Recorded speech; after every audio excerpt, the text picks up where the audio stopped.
Hi, I'm Clive Condie from Churchill Airports, and this is Alan Lamond. Perhaps, Alan, if you'd like to introduce yourself. Thank you. I'm Alan Lamond. I'm Director of Pascall Watson Architects. I've been working on airports, designing them for 22 years now, nothing but airports. I'm also immediate past chairman of the British Aviation Group, currently vice chairman. So represent not only the interests of Pascall Watson as architects in airports, but have had a really strong role representing British airport group companies all around the world. Okay, thank you, Alan. We're obviously a couple of old sages. I think we've got 60 years between us in the industry. Yeah. And here we are at the Global Airport Development Conference in Paris, and delighted to welcome you. And what brings you to GAD this year?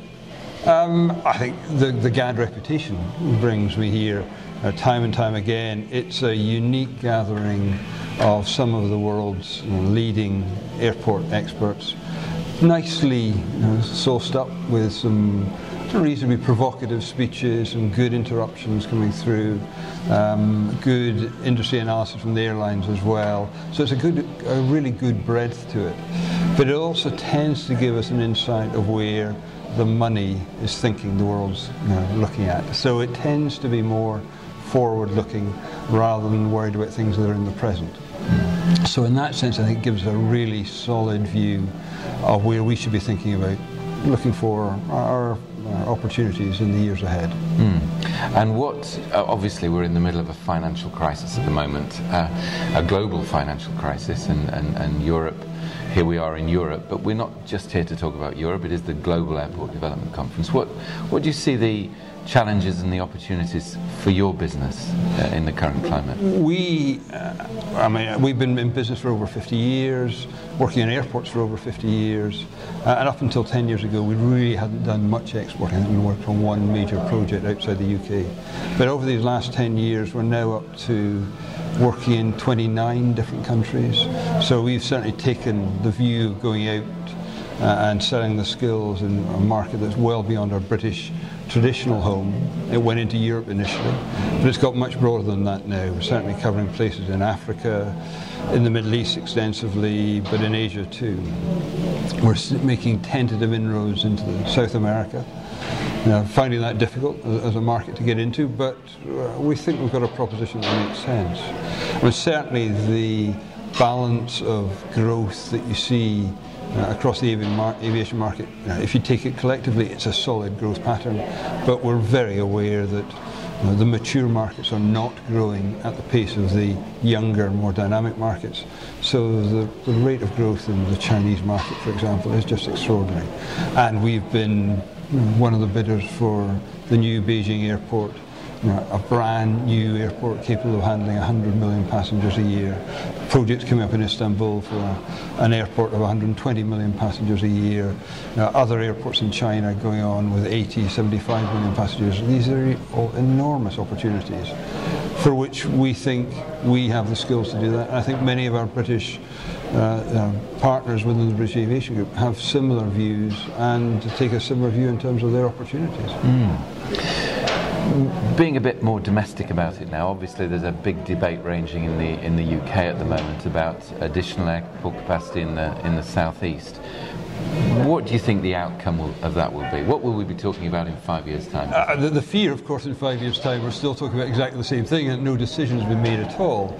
I'd like to take the optimistic view and say that given the impasse that the government, today's government, took at the onset of the coalition to forgo any thoughts of any additional runway capacity during the life of this 5-year parliament, that nothing would happen. That I think, but they've now taken that step to appoint the Davis Commission in realisation of the fact that that proposition of doing nothing is unsustainable. It will actually destroy the economy of the UK in an increasingly aggressive manner. So I think there's a chance that something will be done. I think the notion of getting a party consensus, including Labour and the Tories across this, makes great sense. I don't think we'll ever get the Liberal Democrats on board. I think their defining characteristic is going to be to stay out of this debate. But I do think the Commission will come up with the clear recommendation that something must be done. The challenge is what gets done. And in my view, there are three aspects to it. The notion that the South East does need a long-term view is absolutely right. The Roscoe Commission back in the late 60s thought they should have a long-term view, and they said they should have then. Unfortunately, we didn't act on it then. If we had done, we wouldn't be having this argument or this debate now. But we should have a long-term view, whether it's a 4-runway airport and where that is, whether it's out in the estuary or it's at Stansted, or whether it's at Heathrow, or whether it's out in Buckinghamshire. There needs to be a debate about where that is. But you can't wait for that and think that if you made that decision, that's it. Because by the time you deliver any of this capacity, all that growth you're designing it for, building it for, will have vanished. It will have gone to Paris, Amsterdam, Frankfurt, the Middle East, and it won't come back. A slither of it will come back, not much of it will. So you can't duck the issue that another runway is required in the southeast. And that won't happen quickly either. And what do you think the most likely outcome is? I think the Commission will come out and say a long-term view is required, and that they'll say that's probably going to be in the estuary for politically expedient decisions or environmentally expedient decisions. I think there's a groundswell that may make that happen.